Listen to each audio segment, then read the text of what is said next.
to all of you.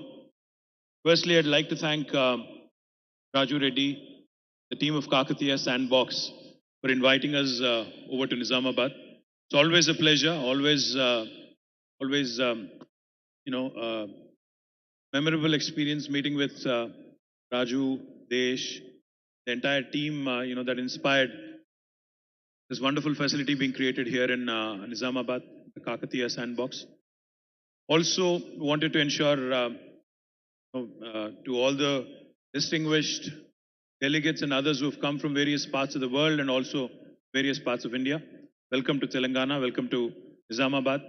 Our Honorable Minister for Roads and Buildings, Shri Prashant Reddy, the District President of Nizamabad, Shri Jeevan Reddy, Honorable Chairman for RTC and MLA Nizamabad Rural, Shri Bajireddy Govardhan Garu, Honorable MLA Nizamabad Urban, Shri Ganesh Gupta Garu, Honorable MLA Bodhan, Sri Shakil Garu, Honorable Member of Raj Sabha, former Speaker, Sri KR Suresh Reddy Garu, Honorable MLC D. Rajeshwar Rao Garu, Honorable MLC Gangadhar Gaud Garu, Honorable ZP Chairman Vittal Rao Garu, Honorable MLA from Kodad, Sri Malaya Yadav Garu, Honorable former MLC Sri Narsi Reddy Garu, Honorable DCCB Chairman Sri Bhaskar Reddy Garu, to all the distinguished members who are also present in the audience, to the district administrators, officials, to my friends from media, warm welcome to all of you. I love the theme of this event, development dialogue. I think a country like India, which has the largest population on the planet now, we just surpassed China. For those of you who are not aware, we just, I think, surpassed China last week or 10 days ago. We have the largest population on the planet now. It's the country with the largest population on the planet. Most importantly, this population, if you look at it, 50% of India is less than the age of 27. 65% of India is less than the age of 35. And in a knowledge economy, I think this is the biggest nation can bring to the table. The kind of young think force, not young workforce, the kind of young think force India possesses today is the biggest strength, fact, it can leverage is to come. The reason why I said I love the theme of this conference being development dialogue is because I'll narrate a quick story to you. Back in 1987, both India and China, similar sized countries in terms of population, also had a similar sized economy. We had almost the same GDP back in 1987. But if you actually move forward to 36 years later, today, China is the second largest economy in the world with $16 trillion of GDP size, whereas India is still languishing at $3 trillion with the dreams of a 5 trillion economy. What went wrong? Or what did China do right that India did not get right? My humble opinion, I think China focused on ensuring that development becomes the principal conversation across the country, across the nation. Fortunately, in India, I think very often politics takes center stage and economics, unfortunately, takes a back seat. Now, the reason why I said I love the theme of the conference here is because the conversation which always centers around development, especially for a third world country like India, for an emerging economy like India, will only ensure that the policy makers, the lawmakers, the legislators, the elected representatives, their focus should remain on the right things. For instance, in Telangana, under the dynamic leadership of our Honorable Chief Minister, Sri KCR Garu, we have focused on getting our basics right. Back in 2014, right about the time when Kakatiya Sandbox was formed, the state of Telangana also came into being on the 2nd of June 2014. When we started this journey in the new state, there were a lot of apprehensions, there were lots of doubts. In fact, we started our journey as a power deficit. State of Telangana, in fact, when Mani was talking, also when Raju was talking, they all mentioned farmers and the rural livelihoods, etc. In Telangana, for those of you who are not familiar with this state, we had, to the formation of the state, we had 25 lakh plus, 2.5 million plus tube wells that have been sunk in by the farming community here. Billions and billions of dollars over a period of last few decades. They have sunk in many borewells into the arid, dry region of Telangana. While there is enough water in our rivers, Godavari and Krishna, it has not been leveraged. While there are enough minor irrigation tanks, almost 46,000 lakes and tanks, they have not been leveraged. Irrigation was primarily rain-fed and it was dependent on tube wells and bore wells. Now this is something that was the challenge when we started our journey as a new state. Because we started our journey as a power deficit state. When our Honorable Chief Minister assumed office on the 2nd of June 2014, he made it his primary task and primary challenge to address this power deficit situation. In a matter of 6 months, just 6 months, from the day he assumed office, he made sure that the power deficit situation has changed, and today I can proudly say that Telangana is a power surplus state which can actually supply electricity 24/7 to the farming community free of cost in India. And we are the only state in India which provides free power 24/7 to the farmers. We also produce and supply quality power to both domestic and also industry sector in our state.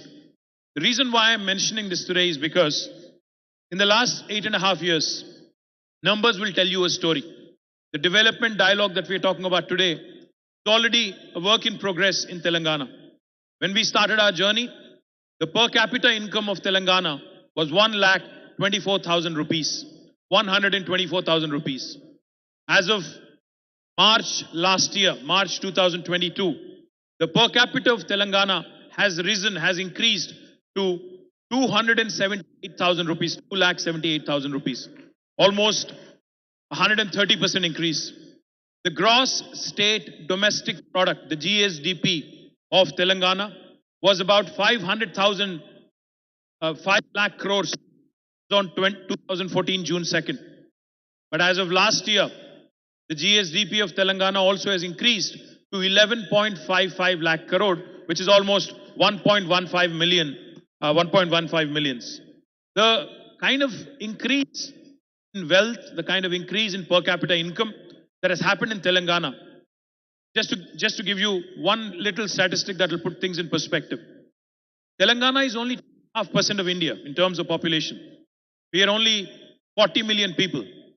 But our contribution to India's economy, India's GDP is 5%. We are 2.5% in terms of population, but our contribution is 5%, which means we are literally punching double our weight. We are a 50-kilo boxer fighting in 100-kilo categories, how I would like it to. And I would also like to add one more thing. Raju called Nizamabad microcosm of India. And by extension, you called this room microcosm of the world. I would only say one thing. Telangana is that state where the north of India meets the south of India. Telangana is that state where paratha meets dosa. Telangana is that state where biology meets technology. Telangana is that state where life sciences meets data sciences. Telangana is that state where mangoverse meets metaverse. And Telangana also is that state which is focused extensively on holistic integrated development. What do I mean by that? Our IT exports in 2014 were 57,000 crores.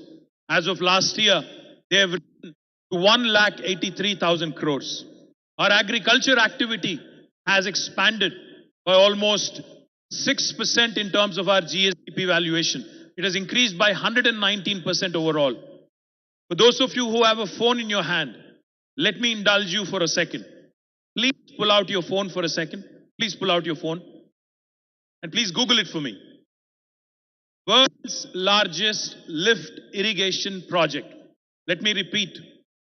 World's largest lift irrigation project. Can somebody tell me the answer? Those who are trigger happy and quick fingers. I'd like to hear from the backbenchers here. What is it? Kaleshwaram lift irrigation project. The reason why I mentioned it, very often we talk about Chinese execution. Very often we talk about how three dam was built by the Chinese in a record span of time. Let me tell you, youngest state in India, under the leadership of our dynamic Chief Minister, Sri KCR Garu, has built the world's largest lift irrigation project in a span of 4 years. Indian engineers, the engineers of Telangana, have made us proud. We have built this project which irrigates 45 lakh acres of land, which has also rejuvenated the Sri Ram Sagar project right in the Nizamabad, in the neck of the woods in Nizamabad. And most importantly, it also caters to industrial consumption, and it also supplies drinking water to the metro city of Hyderabad, which contributes significant portion of our GSDP. I'm not sure how many of you know this. Not only is Telangana home to the world's largest lift irrigation project, India recently completed 75 years of independence. We are the first state to have completed a mammoth, a Herculean task of providing a portable drinking water connection to each and every one of our 1 crore households under a project called as Mission Bhagirath. We are the first state to have completed it.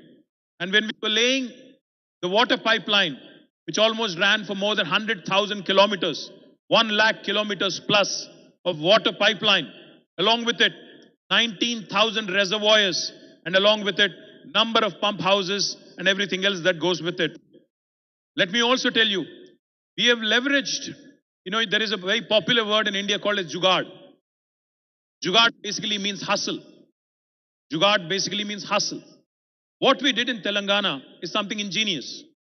When we had to dig and trench the entire landscape and lay almost 100,000 plus kilometers of pipeline, we decided that we'll also combine the fiber optic cable in the same trench that we were digging for the water pipeline. Thereby, Telangana will also become one among the first states in India to be providing 100 Mbps broadband connection to each and every one of our 10 millions. This is because the pandemic has shown us what can be done by way of e-commerce, by way of e-health, by way of digital education, and by way of digital empowerment at large.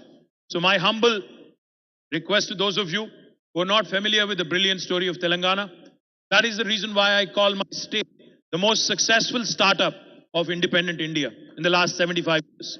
I can narrate many more other fantastic achievements of the state, but I'll leave it at that because I know we're short on time and we already showed up late. So let me thank Raju and the entire team of Kakatiya Sandbox for this wonderful opportunity.